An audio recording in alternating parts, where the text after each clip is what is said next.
నేనిప్పుడే పసుపు లేపనం తీసుకొస్తాను. నొప్పంతా చిటికెలో మాయమైపోతుంది. కన్నయ్య, కొద్దిసేపు ఓపిక పట్టు. మీ అమ్మని చూస్తే బాధకు కూడా భయం వేస్తుంది. చూడు, తను నీకు లేపనం రాయగానే బాధ చిటికలో పారిపోతుంది.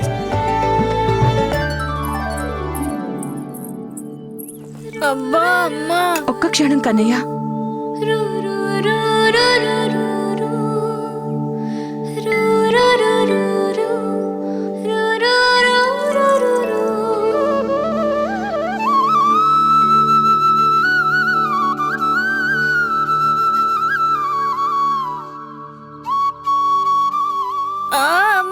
అయిపోయింది కన్నా.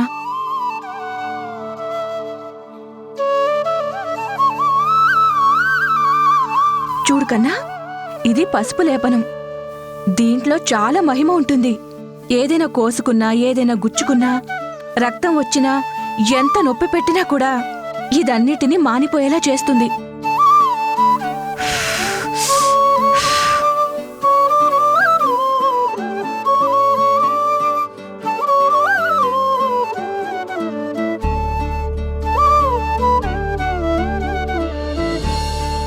అమ్మా, నీకు కూడా గాయమైంది కదా?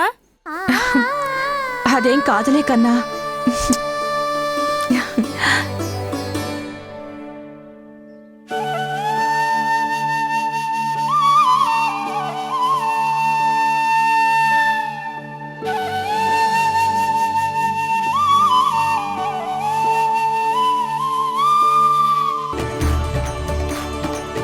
ఇది పసుపు లేపనమమ్మా, చాలా మహిమ కలిగి ఉంటుంది. ఏదైనా కోసుకున్నా, గుచ్చుకున్నా, లేదా రక్తం కారినా, ఎంత బాధ కలిగినా అన్నిటినీ మానిపోయేలా చేస్తుంది. నా కృష్ణుడు ఎంత శక్తివంతుడో. ఎంత శక్తివంతురాలో మా అమ్మ.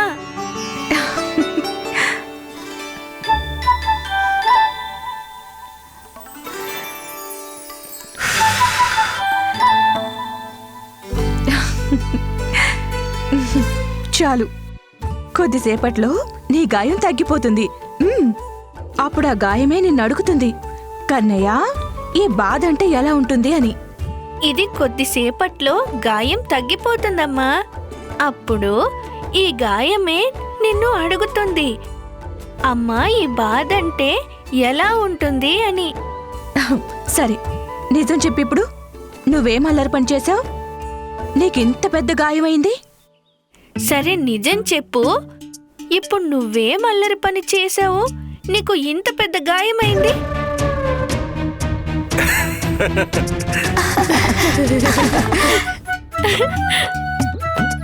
ఇదెక్కడ విచిత్రం యశోదా? తల్లి కొడుకులకి ఒకేసారి గాయాలే. లేదండి, ఇదేం విచిత్రం కాదు నందుల వారు. చెప్పు, నీకీ గాయం ఎవరి వల్ల అయింది?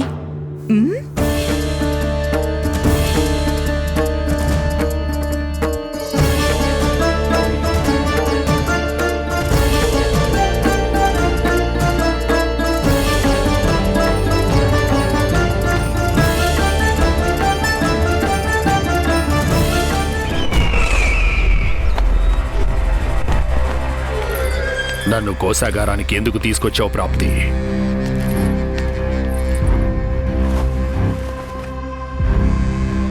ఇది చూపించడానికి.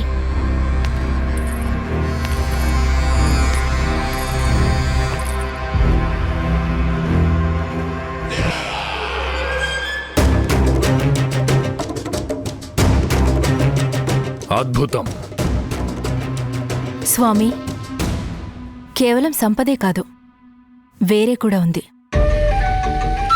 దాన్ని ఎన్నో విధాలా వృద్ధి చేశాం. రండి. పదండి.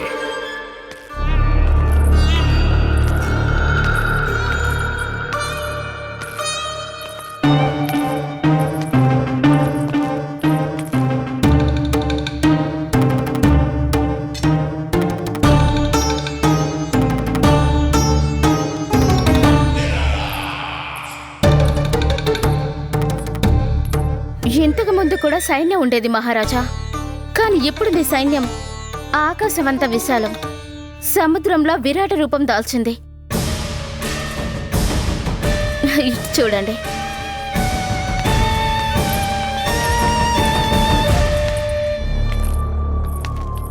మహారాజ కంసుల వారికి, మహారాజ కంసుల వారికి, మహారాజ కంసుల వారికి, మహారాజ కంసుల వారికి, మహారాజ కంసుల వారికి, మహారాజ కంసుల వారికి. బాగుంది, చాలా బాగుంది. ఇది కాదు మహారాజా. గత 3 సంవత్సరాల్లో మధుర ఏమి లబ్ధి ప్రాప్తి పొందిందో ఆ విషయాలన్నీ ఈ వివరణ పుస్తకం అంతా తెలియబరుస్తుంది.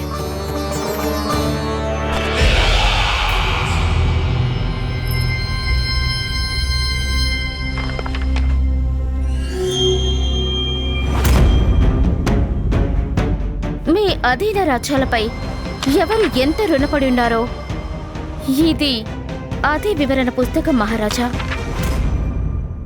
మాకు సంతోషంగా ఉంది మహారాజా. మీరు లేని సమయంలో మధుర రాజ్యాన్ని వికాస పదం వైపు నడిపించగలిగాం.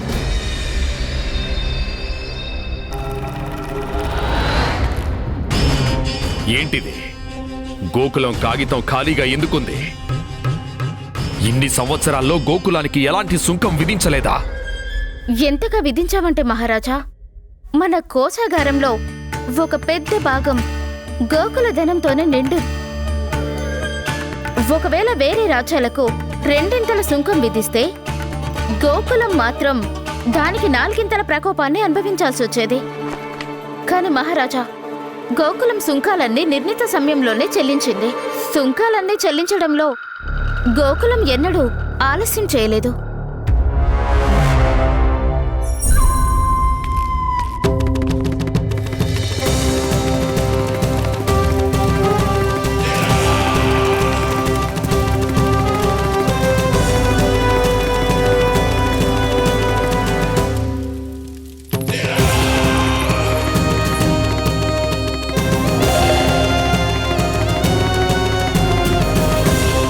అయితే మీరు ఇచ్చిన ఈ ఉపలబ్ధులన్నీ నాకు ఏ విధంగానూ ఉపయోగపడవు. ఆ అవతారం జన్మించిన 1 సంవత్సరం తర్వాతే నేను నా తపస్సును మొదలు పెట్టాను. ఆ రోజు నుంచి ఇవాల్టి వరకు గత 3 సంవత్సరాల్లో మీ ఇద్దరు గోకులానికి ఇసుమంత కష్టాన్ని కూడా ఇవ్వలేకపోయారు. కాబట్టి నాకన్నా అసఫలత్వం చాలా పెద్దది.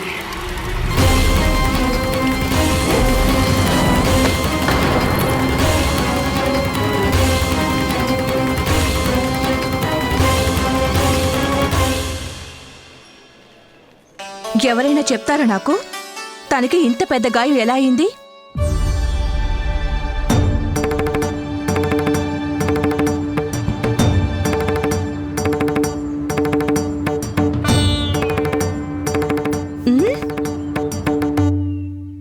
పెద్దది కాదు, చిన్నగానే తగిలింది కదా. బాధ కూడా కొంచెమే కదా ఉంది. అమ్మా, ఇంత చిన్న దెబ్బ కారణంతో నన్ను బయటకు వెళ్లకుండా మళ్ళీ ఆపవు కదా. చూడండి వీడి మాటలు. దెబ్బ తగిలింది, నొప్పిగా ఉంది, కానీ వీడికి బయటకు వెళ్లడం గురించి ఆలోచన. చెప్పొచ్చు కదమ్మా, నన్ను బయటకు వెళ్లకుండా ఆపవు కదా. చిన్నమ్మా, తప్పు నాది కదా. ఎందుకంటే కన్నయ్యని జాగ్రత్తగా చూసుకోవడం నా బాధ్యత కదా. కానీ నా తప్పు కారణంగా కన్నయ్యని బయటికి రానివ్వకుండా ఆపకండి. లేదు లేదు, బలరాముడి కంటే నేను పెద్దవాణ్ణి. తప్పు నా వల్ల జరిగింది. మీరు నన్ను శిక్షించండి చిన్నమ్మా. చిన్నమ్మా, వీళ్ళందరికంటే పెద్దవాణ్ణి నేను. కన్నయ్యని నేనే సరిగ్గా చూసుకోలేదు. తప్పంతా నాదే. తప్పు నాది. కాదు, లేదు, కాదు, తప్పు నాది. లేదు, కాదు, తప్పు నాది. కాదు, తప్పు నాది. తప్పు నాది. తప్పు నాది. తప్పు నాది. తప్పు నాది. కాదు, తప్పు నాది. చిన్నమ్మా, మీరే శిక్షణ వేయండి నాకు. కానీ కన్నయ్యను బయటికి రాకుండా అస్సలు ఆపొద్దు. వదినా, అసలు నిజం చెప్పాలంటే తప్పు నా వల్ల కూడా జరిగింది. మీరందరూ ఆపండి. నాకు బాగా తెలుసు తప్పు ఎవరిదో, సహాయం ఎవరెవరు చేస్తున్నారో.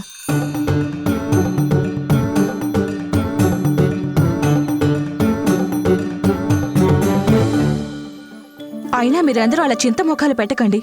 వాణ్ణి బయటికి వెళ్లకుండా నేనేమీ ఆపడం లేదు.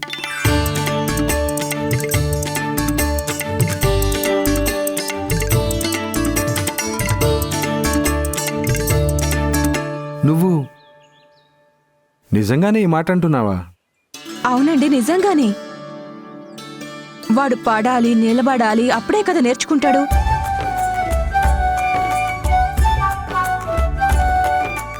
మీరన్నదే నిజం. ఇవన్నీ జీవిత పాఠాలు, స్వయంగానే నేర్చుకోవాలి కదా, అవునా? కానీ ముఖ్యమైన విషయం ఏమిటంటే ఏ వ్యక్తి అయినా ఒకే తప్పు రెండోసారి చేయకూడదు. అర్థమైందా?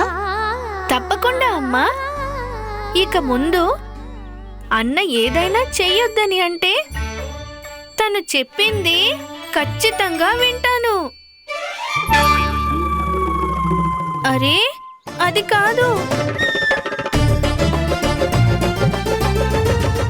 అంటే దీని అర్థం నీకు మీ అన్న వద్దని చెప్పాడు, అయినా వినలేదు.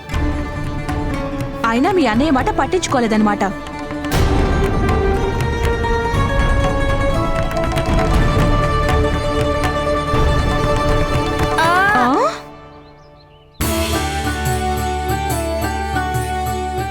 అమ్మా నొప్పి పెడుతుంది నాకు. మళ్ళీ చెవుకి కూడా పసుపు లేపనం చేయాల్సి వస్తుంది.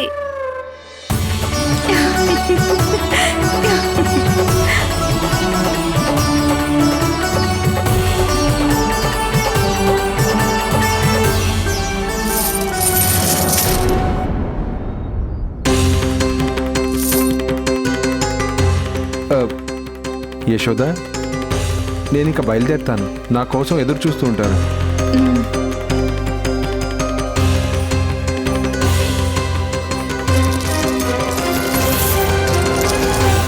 పదండి, ఇంకా మనందరం వెళ్దాం. కన్నయ్య, నువ్వు జాగ్రత్తగా ఉండు. రేపు ఇవాల్టి కంటే పెద్ద భవంతి కడదాం. ఇంకా దానికి కన్నయ్య ధ్వజాన్ని కూడా పెడతాడు. జాగ్రత్తగా వెళ్ళండి అందరూ. వదినా, నేను వస్తాను. సరే చెప్పు, ఏం తింటావు? భోజనం చేస్తావా, పళ్ళు తింటావా, లేక వెన్న తింటావా?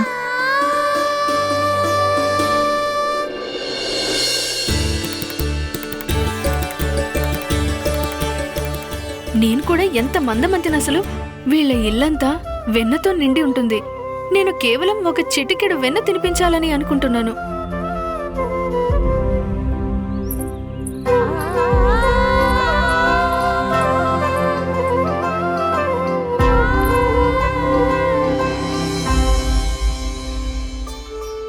నువ్వు మర్చిపోతున్నావు జానకి, వెన్న ఎక్కువగా కాదు, ప్రేమ ఎక్కువగా పంచితే సంతోషపడతాను నేను. నీ ఈ ప్రేమ కోసమైనా ఇవాళ నీ ఇంటికి రావలసిందే అన్నమాట. కానీ ఇవాళ అమ్మ ఇంట్లోంచి అస్సలు కదలనివ్వదు నన్ను. మీరు వృద్ధి చేస్తూ ఉండండి, వాళ్ళు చెల్లించుకుంటూ ఉంటారు.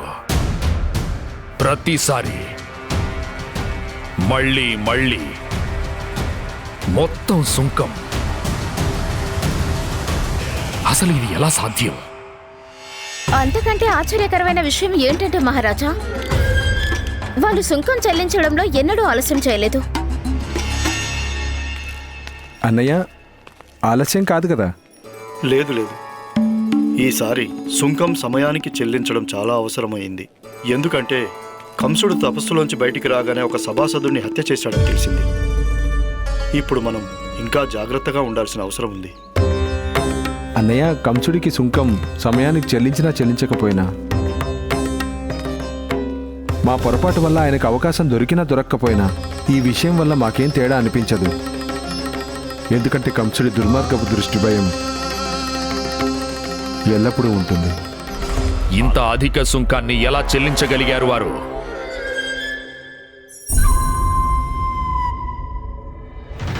చెప్పండి. వాళ్ళకింత ధనం ఎక్కడి నుంచి వచ్చింది? చూడు నందా, 3 ఏళ్లు గడిచిపోయాయి. నువ్వింతవరకు నాకే విషయం చెప్పలేదు. ఇంత స్వర్ణం నీ దగ్గర ఎక్కడి నుంచి వచ్చింది? కనీసం మీరిద్దరూ తెలుసుకోవాలన్న ప్రయత్నం కూడా చేయలేదా? అంత కుబేర కోశాగారం ఎక్కడుంది వాళ్ళ దగ్గర? చెప్పండి. ఇది మాత్రం చెప్పకండి, కుబేర భగవానుడు మిమ్మల్ని కనికరించాడని.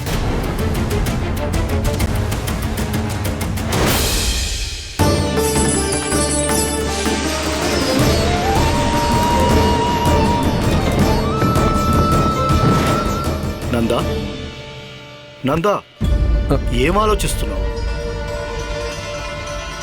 చూస్తుంటే ఈసారి కూడా నువ్వు నా ప్రశ్నకు సమాధానం చెప్పమనిపిస్తుంది. క్షమించండి అన్నయ్య. నేను ఈ రహస్యాన్ని ఎవరికి చెప్పనని మాటిచ్చాను, కానీ ఇంత మాత్రం చెప్పగలను. ఆ దానవీరుడు ఈ స్వర్ణాన్ని మీకు ఇచ్చింది ఇందుకేనేమో. దాంతో కంసుడి అత్యాచారాల నుంచి మనల్ని అందరినీ దూరంగా ఉంచేందుకే. ఇంక నేను ప్రార్థించేది మన గోకులం ఎల్లప్పుడూ ప్రశాంతంగా ఉండాలి. కంసుడి దుర్మార్గపు దృష్టి మన గోకులం పైన ఎప్పటికీ పడకుండా ఉండాలి. అక్కడ ఏం జరుగుతుందో ప్రతి క్షణం, పగలు రాత్రి మీ దృష్టి గోకులంపై ఉండాల్సిందే. ఎవరు చేస్తున్నారు, ఎందుకు చేస్తున్నారు, ఈ విషయం గురించి మనకు తెలియాల్సిందే. మేమిప్పుడే మన గూఢాచారులను అక్కడికి పంపిస్తాం మహారాజా. వద్దు, నేనింకా సమయం వృధా చెయ్యలేను. ఎందుకంటే సమయం చాలా విలువైనదవుతుంది ప్రాప్తి. అందుకని నాకున్న శక్తి యొక్క ఉపయోగం ఇప్పుడు ఏ విషయం తెలుసుకోవడానికి ఉపయోగిస్తానంటే, ఏ విధంగా ఆ విష్ణువును నాశనం చేయడానికంటే ముందు ఆ గోకులంలో విష్ణు భక్తులను నాశనం చెయ్యాలన్నదే.